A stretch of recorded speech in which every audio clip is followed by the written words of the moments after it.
Subscribe करें और दबाएं बेल आइकन ताकि कोई खबर रह न जाए।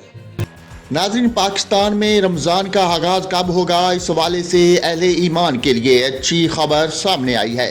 तफसीलात के मुताबिक माहिर फल्कियात और एमिरेट्स एस्ट्रोनॉमी सोसाइटी के चेयरमैन इब्राहिम अल जरवान ने गुज़श्ता रोज़ पेशगोई की थी कि सऊदी अरब में रमज़ानुल मुबारक का आगाज़ 11 मार्च 2024 से मुतवक्को है, जिसके बाद पाकिस्तानी शहरियों ने अंदाजे लगाने शुरू कर दिए।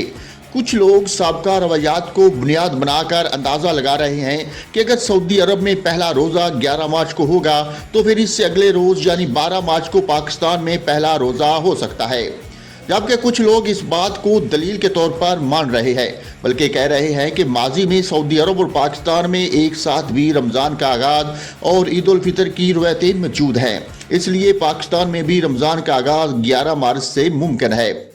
नाज़रीन, आपको बताते चलें कि किसी भी हुकूमती महकमे की जानब से किसी किस्म की तफसीलात सामने नहीं आई। ये खबर सोशल मीडिया पर गर्दिश करने वाले अंदाज़ों की बुनियाद पर बनाई गई है।